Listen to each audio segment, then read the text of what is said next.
ओडिशार इतिहास यह किछि 100 वर्षर कहानी नुहे बरं 5000 वर्षर भी अधिक पुराणा। आज आमे समयर सही गभीर को जीवा देखिबा केमिति बड़ बड़ साम्राज्य गढ़ी उठिथिला और पुणी मिली जाइथिला और जानिबा एहार छाप आज भी आम उपर केमिति रहिछि। अच्छा गोटे कथा, आज आमे जेउ राज्य को ओडिशा बोली जानुछे तार ना कोन सब बेले इया थिला? आदो नुहे। इतिहास रा पृष्ठा उलटाइले देखिबा याहाकू केतेबेले कलिंगर वीरभूमि कुहा जाइछि तो केतेबेले उत्कलर कलाभूमि आउ केतेबेले कोशल तोषाळ कोंगद एमिति तेते कोण जानंती। ए प्रतिटी ना पछरे गोटे गोटे जुगर कहानी लुचि रहिछि। एले एते सबु ना भितरु ओडिशा नाटा आसिला केउठु? एहार मूल हेउछि ओड्र। ओड्र थिला एक प्राचीन जनजाति जो माने आम आजिर ओडिशार केंद्रीय उपकूल अंचल रे रहुथिले आउ सेइमानक नारु ही आम ना ओडिया आउ आम राज्यर ना ओडिशार उत्पत्ति होइछि। केते मजा कथा ना। तेबे आज आमे एही यात्रा रे कोन कोन देखिबा? प्रथमे जानिबा एही भूमिर भिन्न भिन्न ना विषय रे, तापरे देखिबा प्रथम महान साम्राज्य गुड़िको, एहा परे आसीबो इतिहास बदलै देइथिबा कलिंग युद्ध कथा आउ तापरे केमिति छोट छोट आंचलिक राज्य गढ़ी उठिला आउ शेषरे परवर्ती प्राचीन राजवंश मानक विषय रे भी आलोचना करिबो। चलंतु आरंभ करिबा आमर प्रथम अध्याय। जानती कोनोसी भी अंचलर ना तार इतिहासर गोटे मानचित्र भली। प्रतिटी ना भितरे लुचि रही थाए गोटे पूरा जुग, गोटे कहानी और गोटे स्वतंत्र परिचय। तेबे आसंतु आज आमे ओडिशार सेही समृद्ध ऐतिहासिक नामकरण भितरकू जिबा आउ तार रहस्य खोलिबा।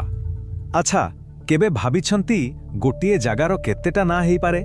आम ओडिशा क्षेत्र रे तो प्रतिटी ना हेउछि इतिहासर गोटे गोटे परस्त आउ प्रतिटी ना पछरे रहिछि गोटे अकुहा कहानी जहा आमको सीधा सड़क अतीत भितर को टाणी निए। आमे एही पूरा आलोचना को सहज करिवा पई चारिटा भागरे बांटिछु। प्रथमे देखिबा महाकाव्यर प्रतिध्वनि, तापरे भूमि और जनजाति, तापरे बदलुथिबा राज्य समूह आउ शेषरे बाहर दुनियार दृष्टिकोणरू ओडिशार ना कोन थिला। तेबे आउ डेरी न करी चलंतु आरंभ करिबा। तेबे आसीगला आमर प्रथम भाग महाकाव्यर प्रतिध्वनि। एठी आमे सेही नांगुड़िक विषय कथा हेबा जहार चेरो आमको सीधा आम महान ग्रंथ माने महाभारत आउ रामायण भितरु मिले। आउ एही तालिकारे सबुठु प्रथमे आसुछि बोधो हुए सबुठारु प्रसिद्ध आउ ऐतिहासिक दृष्टिरु सबुठारु गुरुत्वपूर्ण ना कलिंग। हेले प्रश्न उठुछि ए नाटा आसिला कोठु? देखंतु पुराण आउ महाभारत कहे जे राजा बळी आउ रानी सुदेशनांक पुआ थिले राजकुमार कलिंग आउ तांकरी नारु ही एई पूरा अंचलर नामकरण होइथिला। एहिटा स्पष्ट करुछि जे आम इतिहासर पौराणिक संपर्क केते निबिड़। कलिंग परे आसंतु देखिबा आउ गोटे बहुत परिचित ना उत्कल। महाभारत अनुसारे उत्कल को कलिंगर ही गोटे अंश भाव देखा जाए, विशेष करी तार उत्तर दिगर अंचल को। आउ जानती कहा जाए जे महावीर कर्ण निजे उत्कल राज्य को जय करथिले। एथिरु स्पष्ट जे कलिंग आउ उत्कल भितरे संपर्क बहुत पुराना आउ घनिष्ठ।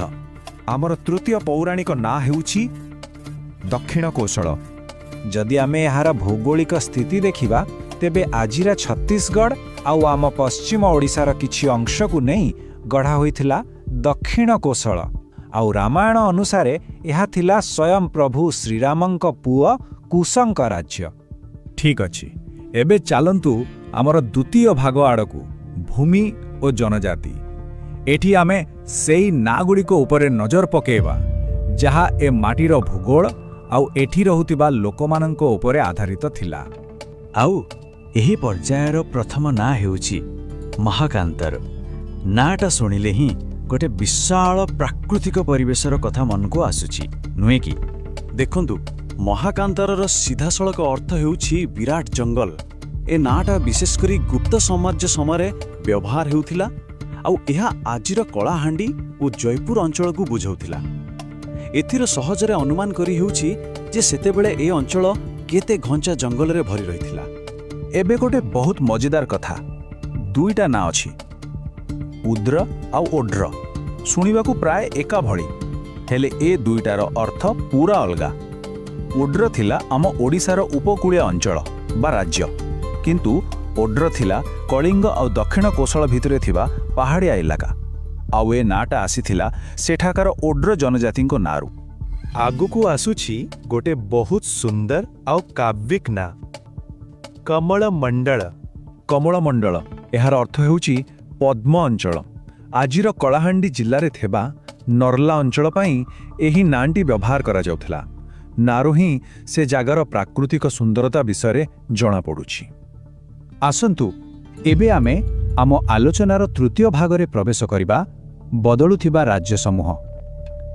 ଏହି ନାଁଗୁଡ଼ିକ ଆମକୁ ସେ ସମୟର ରାଜନୈତିକ ଉତ୍ଥାନ ପତନ ଆଉ ପ୍ରଶାସନିକ ବିଭାଜନ ବିଷୟରେ କହିବ। ଆଉ ଏହି ପର୍ଯ୍ୟାୟ ଆରମ୍ଭ ହେଉଛି କୋଙ୍ଗୋଦ ନାମରୁ, ଯାହା ସେତେବେଳେ ଗୋଟେ ବଡ଼ ରାଜନୈତିକ କ୍ଷେତ୍ର ଥିଲା। ଏହି ନାଁର ପ୍ରମାଣ ଆମକୁ ମିଳେ ଗୋଟେ ତାମ୍ରପତ୍ର ଅଭିଲେଖରୁ। ସରଳ ଭାଷାରେ କହିଲେ ତମ୍ବା ପ୍ଲେଟ୍ ଉପରେ ଖୋଦା ହୋଇଥିବା ଏକ ଐତିହାସିକ ଲେଖାରୁ। ଆଉ ଏହି ଅଞ୍ଚଳଟି ଥିଲା ଆଜିର ଗଞ୍ଜାମ ଜିଲ୍ଲା। ତାପରେ ଆସୁଛି ତ୍ରିକଳିଙ୍ଗ। ନାଁରୁ ହିଁ ସ୍ପଷ୍ଟ, ଏହାର ଅର୍ଥ ହେଉଛି ତିନୋଟି କଳିଙ୍ଗ।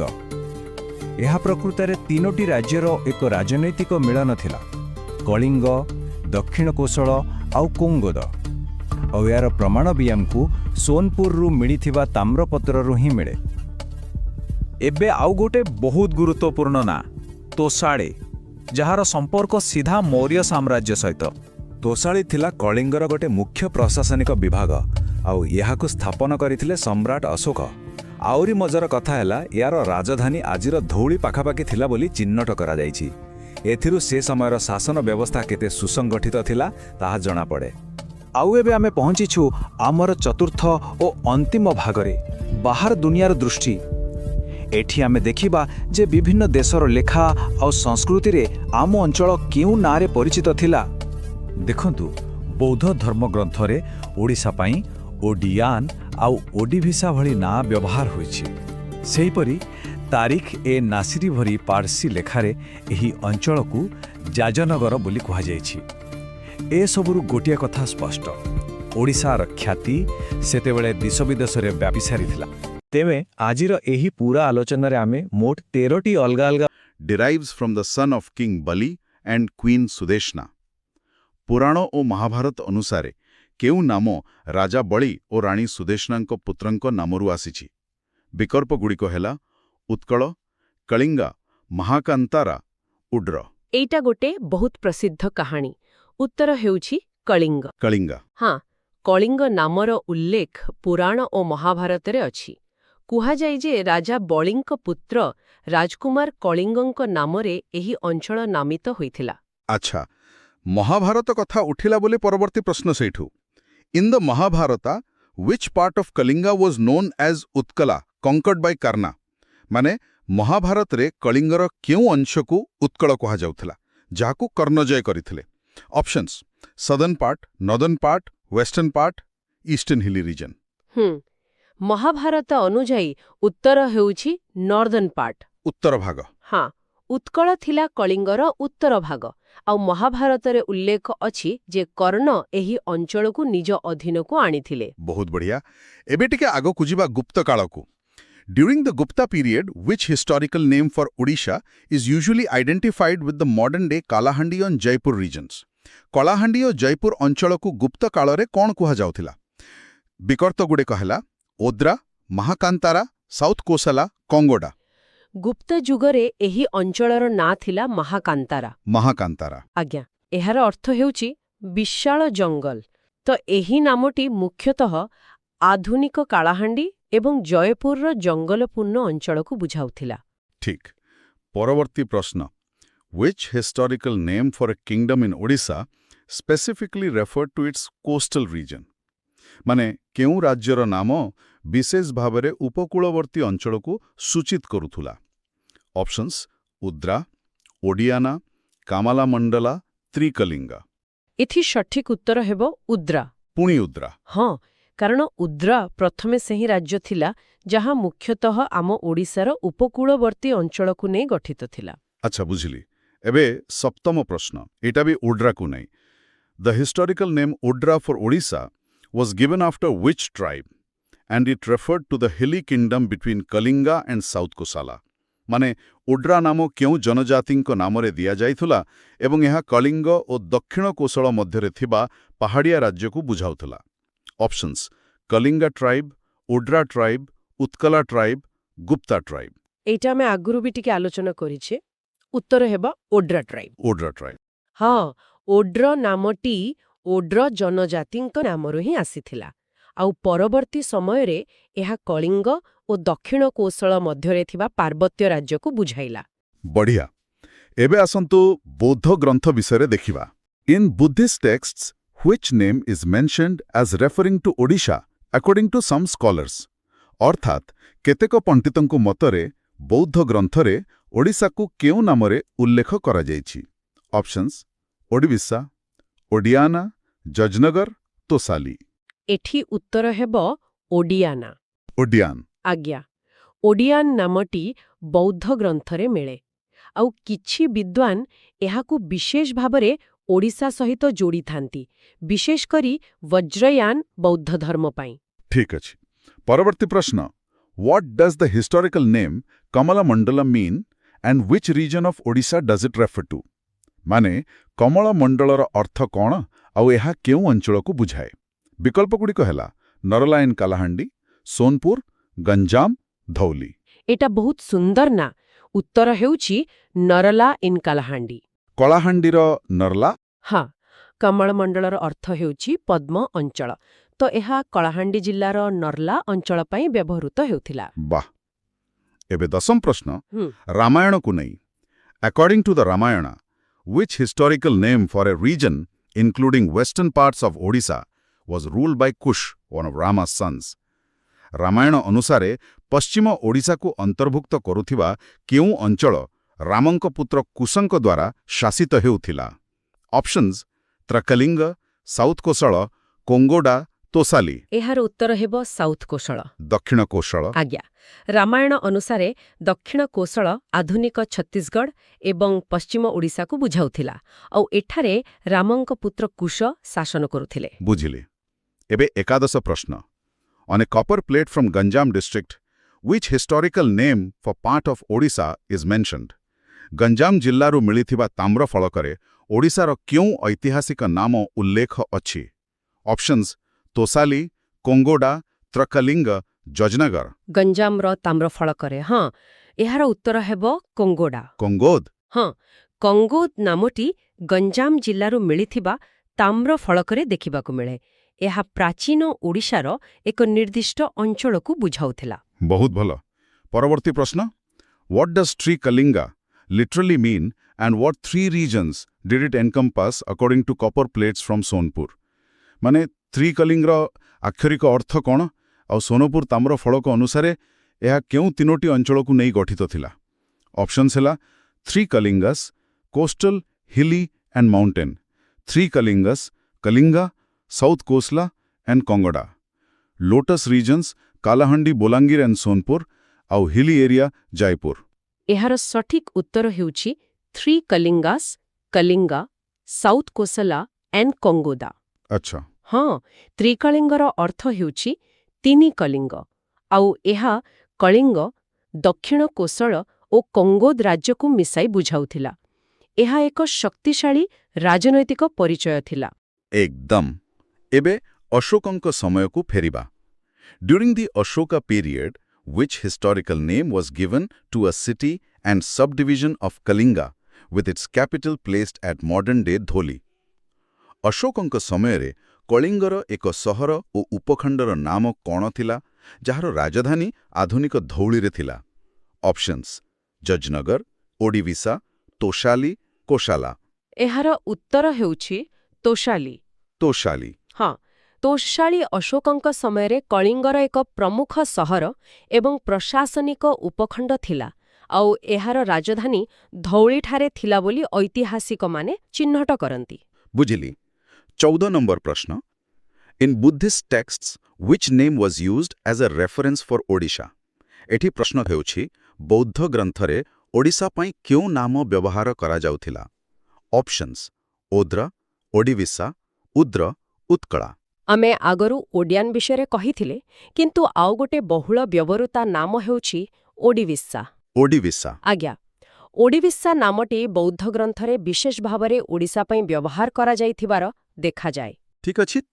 ଆଉ ଆଜିର ଶେଷ ପ୍ରଶ୍ନ, ମଧ୍ୟଯୁଗକୁ ନେଇ which medieval name was used for Odisha in text like Tarikhi Nasiri and Tarikhi Firoz Shahi. Tarikhi Nasiri ଓ ତାରିଖି ଫିରୋଜ ଶାହୀ ଭଳି ଗ୍ରନ୍ଥରେ ଓଡ଼ିଶା ପାଇଁ କେଉଁ ମଧ୍ୟଯୁଗୀୟ ନାମ ବ୍ୟବହୃତ ହୋଇଥିଲା? Options Kalinga, Jajnagar, Trikalinga, south Kosala. ମଧ୍ୟଯୁଗୀୟ ପାର୍ସୀ ଗ୍ରନ୍ଥରେ ଓଡ଼ିଶାର ନାଁ ଥିଲା ଜାଜନଗର। ଜାଜନଗର। ହଁ, ଜାଜନଗର।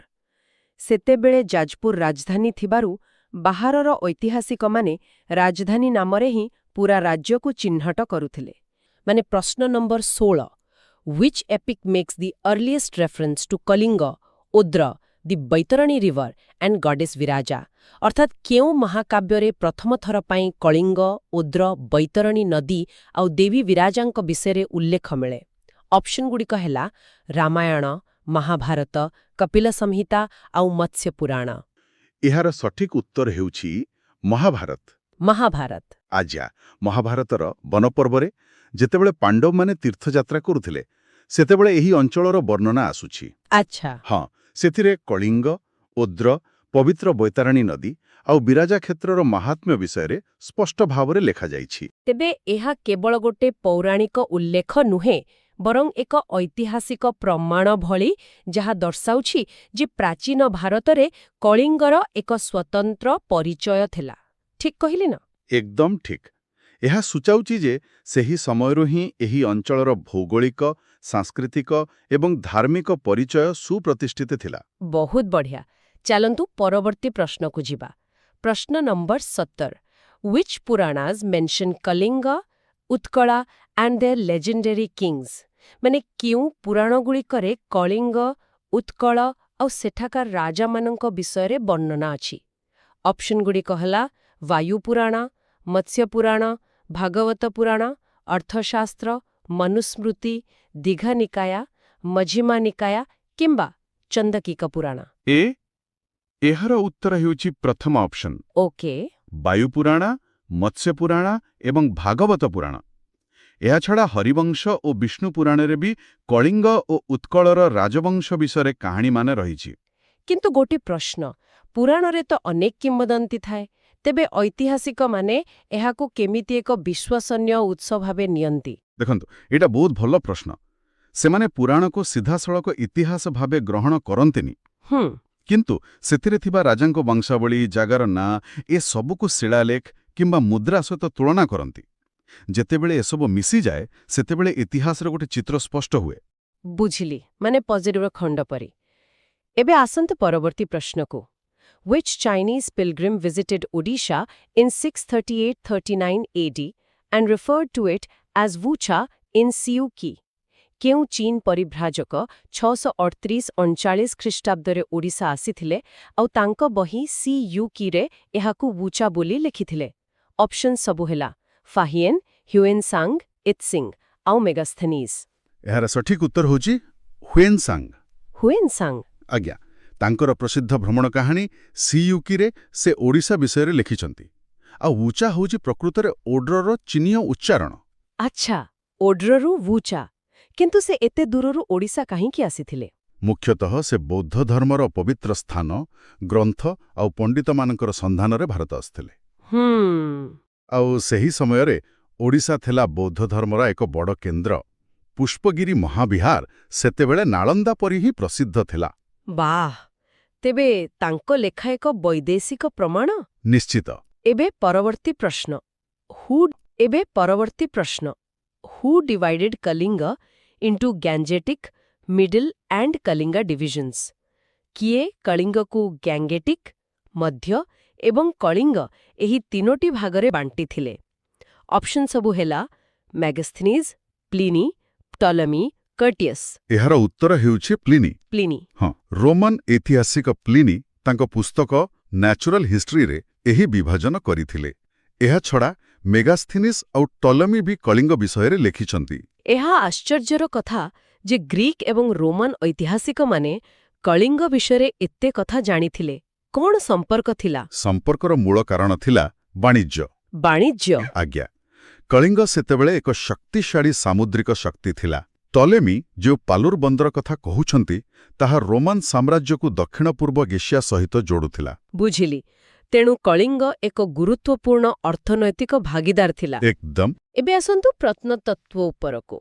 Which three sites form the Diamond Triangle of Odisha archaeology for Buddhist remains? ବୌଦ୍ଧ ଧର୍ମର ଅବଶେଷ ପାଇଁ ଓଡ଼ିଶାର କେଉଁ ତିନୋଟି ସ୍ଥାନକୁ ଡାଇମଣ୍ଡ ଟ୍ରାୟାଙ୍ଗଲ କୁହାଯାଏ? ଅପସନଗୁଡ଼ିକ ହେଲା ଧଉଲି, ଜୌଗଡ଼ା, ରତ୍ନାଗିରି, ଉଦୟଗିରି, ଲଳିତଗିରି, କୁଲିନା, ଗୁଡାହାଣ୍ଡି, ବିକ୍ରମଖୋଲ କିମ୍ବା ଅଙ୍ଗୁଲ, ତାଲଚର, ଢେଙ୍କାନାଳ। ଏହାର ସଠିକ ଉତ୍ତର ହେଉଛି ରତ୍ନଗିରି, ଉଦୟଗିରି ଏବଂ ଲଳିତଗିରି। ରତ୍ନାଗିରି, ଉଦୟଗିରି, ଲଳିତଗିରି। ହଁ, ଏହି ତିନୋଟି ସ୍ଥାନରୁ 5ରୁ 13ଶ ଶତାବ୍ଦୀ ଭିତରର ବହୁତ ବୌଦ୍ଧ ସ୍ତୂପ, ମଠ ଆଉ ବୁଦ୍ଧ ମୂର୍ତ୍ତି ମିଳିଛି। ଉଦୟଗିରିରୁ ତ ଶ୍ରୀ ମାଧବପୁର ମହାବିହାରର ସନ୍ଧାନ ମିଳିଛି। ଆପଣ କହିଲେ ଯେ ଏଠି ବ୍ରାହ୍ମଣ ଧର୍ମର ପ୍ରଭାବ ବି ଦେଖିବାକୁ ମିଳେ। ଏହାର ଅର୍ଥ କ'ଣ? ଏହାର ଅର୍ଥ ହେଲା ଏଠାରୁ ବୌଦ୍ଧ ଦେବତାଙ୍କ ସହିତ କିଛି ହିନ୍ଦୁ ଦେବୀ ଦେବତାଙ୍କ ମୂର୍ତ୍ତି ମଧ୍ୟ ମିଳିଛି। ଓହୋ।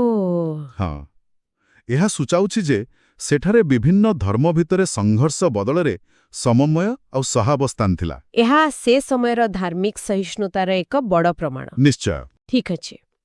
ଏବେ ଆମେ ବୌଦ୍ଧ ଯୁଗରୁ ଆହୁରି ପଛକୁ ଯିବା। Who discovered the palaeolithic site at Kuliana in Mayurbhanj? ମୟୂରଭଞ୍ଜର କୁଲିଅଣାରେ ଥିବା ପେଲିଓଲିଥିକ୍ ବା ପ୍ରାଚୀନ ପ୍ରସ୍ତର ଯୁଗର ସ୍ଥାନଟିକୁ କିଏ ଆବିଷ୍କାର କରିଥିଲେ? ଭ୍ୟାଲେଣ୍ଟାଇନ୍ ବଲ୍, ପରମାନନ୍ଦ ଆଚାର୍ଯ୍ୟ, ଦେବାଲା ମିତ୍ର, ଅନୁପ ନାୟକ? ଏହାର ଉତ୍ତର ହେଉଛି ପରମାନନ୍ଦ ଆଚାର୍ଯ୍ୟ। ପରମାନନ୍ଦ ଆଚାର୍ଯ୍ୟ। ଆଜ୍ଞା, ସେ କୁଲିଅଣାରେ ଏହି ପ୍ରସିଦ୍ଧ ସ୍ଥାନ ଆବିଷ୍କାର କରିଥିଲେ। ଅବଶ୍ୟ ତା ପୂର୍ବରୁ 1975ରେ ଭ୍ୟାଲେଣ୍ଟାଇନ୍ ବଲ୍ ଅନୁଗୁଳ, ତାଳଚେର ଆଡ଼େ କିଛି ସ୍ଥାନ ଖୋଜିଥିଲେ। ତେବେ କୁଲିଅଣାର ଏହି ଆବିଷ୍କାର ଏତେ ଗୁରୁତ୍ୱପୂର୍ଣ୍ଣ କାହିଁକି? କାରଣ ଏହା ଓଡ଼ିଶାରେ ମାନବ ବସତିର ପ୍ରାଚୀନତାକୁ ଲକ୍ଷ ଲକ୍ଷ ବର୍ଷ ପଛକୁ ନେଇଯାଉଛି। ଆଚ୍ଛା। ଏଠାରୁ ମିଳିଥିବା ପଥର ଉପକରଣରୁ ଜଣାପଡ଼େ ଯେ ସେହି ସମୟର ମଣିଷ କିପରି ଶିକାର କରୁଥିଲା ଆଉ କିପରି ବଞ୍ଚୁଥିଲା। କଳିଙ୍ଗର ପ୍ରଶାସନିକ ବିବରଣୀ ମିଳେ। ଅପସନଗୁଡ଼ିକ ହେଲା ହାଠିଗୁମ୍ଫା, ନିଙ୍ଗଣ୍ଡି ଗ୍ରାଣ୍ଟ, ଧଳି ଆଣ୍ଡ ଜଗଡ଼ା, ବିକ୍ରମଖୋଲ, ଗୁଦାହାଣ୍ଡି ପିକ୍ଟୋଗ୍ରାଫ୍ସ ଆଉ ଭଦ୍ରା ଆସାନାପଟ ଷ୍ଟୋନ୍। ଏହାର ସଠିକ ଉତ୍ତର ହେଉଛି ଧଉଳି ଓ ଜୌଗଡ଼। ଧଳି ଓ ଜୌଗଡ଼? ହଁ, ଏହି ଦୁଇଟି ସ୍ଥାନରେ ଅଶୋକଙ୍କର ସ୍ୱତନ୍ତ୍ର କଳିଙ୍ଗ ଅନୁଶାସନ ରହିଛି। ଏହାକୁ ସ୍ୱତନ୍ତ୍ର କାହିଁକି କୁହାଯାଏ? ଅନ୍ୟ ଶିଳାଲେଖ ଠାରୁ ଏହା କେମିତି ଅଲଗା? କାରଣ ଏଥିରେ ଅଶୋକ କଳିଙ୍ଗର ଲୋକଙ୍କୁ ସିଧାସଳଖ ସମ୍ବୋଧନ କରିଛନ୍ତି। ସେ ତାଙ୍କ ରାଜକର୍ମଚାରୀମାନଙ୍କୁ ନ୍ୟାୟପୂର୍ଣ୍ଣ ଶାସନ ପାଇଁ ନିର୍ଦ୍ଦେଶ ଦେଇଛନ୍ତି ଆଉ ଲୋକଙ୍କୁ ନିଜର ସନ୍ତାନ ବୋଲି କହିଛନ୍ତି। ବା, ଏହା ପ୍ରକୃତରେ ଏକ ଗୁରୁତ୍ୱପୂର୍ଣ୍ଣ କଥା। ହଁ, କଳିଙ୍ଗ ଯୁଦ୍ଧ ପରର କ୍ଷତ ଭରିବା ପାଇଁ ଏହା ଏକ ପ୍ରୟାସ ଥିଲା। ଏବେ ପୁଣି ଶିଳାଲେଖ ଉପରେ ଆଉ ଗୋଟେ ପ୍ରଶ୍ନ। What are the earliest inscription examples in Odisha found in rock shelters of Sundargarh, Sambalpur, Kalahandi? Sundargarh, Sambalpur, କାଳାହାଣ୍ଡିର ଗୁମ୍ଫାରେ ମିଳିଥିବା ଓଡ଼ିଶାର ସବୁଠୁ ପୁରୁଣା ଲିଖିତ ପ୍ରମାଣ କ'ଣ? ଅପସନ୍ ସବୁ ହେଲା copper plates of Talcher, pictographs at Bikramkhol and Gudahandi, Hathi Gumpha ଇନସ୍କ୍ରିପ୍ସନ୍, ରିଧାପୁର grand. ଏହାର ଉତ୍ତର ହେଉଛି ବିକ୍ରମଖୋଲ ଏବଂ ଗୁଡାହାଣ୍ଡିର ଚିତ୍ରଲିପି। ଚିତ୍ରଲିପି, ପିକ୍ଟୋଗ୍ରାଫ୍ସ? ଆଜ୍ଞା, ବିକ୍ରମଖୋଲ ବର୍ତ୍ତମାନ ଝାରସୁଗୁଡ଼ା ଏବଂ ଗୁଡାହାଣ୍ଡି, କାଳାହାଣ୍ଡିରେ ଏହି ପ୍ରାଗ୍ ଐତିହାସିକ ଚିତ୍ରଲିପି ମିଳିଛି। କିନ୍ତୁ ଏହାର ବିଶେଷତ୍ୱ ହେଉଛି ଏହାକୁ ଏପର୍ଯ୍ୟନ୍ତ ପଢ଼ାଯାଇପାରିନାହିଁ, ଠିକ୍ ନା? ହଁ, ତାହା ହିଁ ସବୁଠାରୁ ବଡ଼ ରହସ୍ୟ। କିଛି ଗବେଷକ କହନ୍ତି ଏହା ବ୍ରାହି ଲିପି ଆଉ ସିନ୍ଧୁ ଉପତ୍ୟକାର ଲିପି ମଧ୍ୟରେ ଏକ ଯୋଗସୂତ୍ର ହୋଇପାରେ। ଆଉ କେତେକଙ୍କ ମତରେ ଏହା କେବଳ ସାଙ୍କେତିକ ଚିତ୍ର। ହଁ, ଯେପର୍ଯ୍ୟନ୍ତ ଏହାକୁ ପଢ଼ାଯାଇପାରେନି, ଏହା ଆମ ପୂର୍ବଜଙ୍କର ଏକ ଅସମାହିତ ବାର୍ତ୍ତା ହୋଇ ରହିଥିବ। ବହୁତ ରୋମାଞ୍ଚକର। ଏବେ ଲିପିରୁ ଆସିବା ମୁଦ୍ରା ବିଷୟକୁ। What features distinguish the earliest punch marked coins found in coastal eastern Odisha? ପୂର୍ବ ଓଡ଼ିଶାରେ ମିଳିଥିବା ସବୁଠୁ ପୁରୁଣା ପଞ୍ଚମାର୍କଡ୍ କଏନ୍ର ବୈଶିଷ୍ଟ୍ୟ କ'ଣ ଥିଲା? ଅପସନ୍ ସବୁ ହେଲା humped bull with crescent, archer type gold, sun, animals, birds, trees, geometric designs on silver, copper, Kushana kings portrait. ଏହାର ଉତ୍ତର ହେଉଛି ରୂପା କିମ୍ବା ତମ୍ବା ମୁଦ୍ରା ଉପରେ ସୂର୍ଯ୍ୟ, ପଶୁ, ପକ୍ଷୀ, ଗଛ ଆଉ ଜ୍ୟାମିତିକ ଚିହ୍ନ। ପଞ୍ଚମାର୍ଗର ଅର୍ଥ କ'ଣ? ମାନେ ଧାତୁର ଗୋଟେ ଖଣ୍ଡ ଉପରେ ଅଲଗା ଅଲଗା ଛାଞ୍ଚକୁ ପିଟି ଚିହ୍ନ ଅଙ୍କା ଯାଉଥିଲା। ସେଥିପାଇଁ ଏହାର କୌଣସି ନିର୍ଦ୍ଦିଷ୍ଟ ଆକାର ନଥିଲା। ତେବେ ଏହି ଚିହ୍ନଗୁଡ଼ିକ କ'ଣ କୌଣସି ରାଜବଂଶର ପ୍ରତୀକ ଥିଲା? ହଁ, ସମ୍ଭବତଃ ସେହି ସମୟର ମହାଜନପଦ ବା ସ୍ଥାନୀୟ ଶାସକଙ୍କର ପ୍ରତୀକ ଥିଲା। ଏହି ମୁଦ୍ରାଗୁଡ଼ିକ ସେ ସମୟର ସୁସଙ୍ଗଠିତ ବାଣିଜ୍ୟକୁ ସୂଚାଏ। ବହୁତ ଭଲ। ମୁଦ୍ରା ଉପରେ ଆଉ ଗୋଟିଏ ପ୍ରଶ୍ନ। Which coins found from Mayurbhanj to Ganjam circulated in Odisha during 0 to 3rd century AD? ଖ୍ରୀଷ୍ଟାବ୍ଦ ପ୍ରଥମରୁ ତୃତୀୟ ଶତାବ୍ଦୀ ଭିତରେ ମୟୂରଭଞ୍ଜରୁ ଗଞ୍ଜାମ ପର୍ଯ୍ୟନ୍ତ ଓଡ଼ିଶାରେ କେଉଁ ମୁଦ୍ରା ଚାଲୁଥିଲା? ଅପସନ୍ଗୁଡ଼ିକ ହେଉଛି Gupta archer type, Puri Kushan coins, Nala coins, punch marked. ଏହାର ଉତ୍ତର ହେଉଛି ପୁରୀ କୁଷାଣ ମୁଦ୍ରା। ପୁରୀ କୁଷାଣା। ଏଠାରେ ଅନୁକରଣ ଶବ୍ଦଟି ଗୁରୁତ୍ୱପୂର୍ଣ୍ଣ ନ?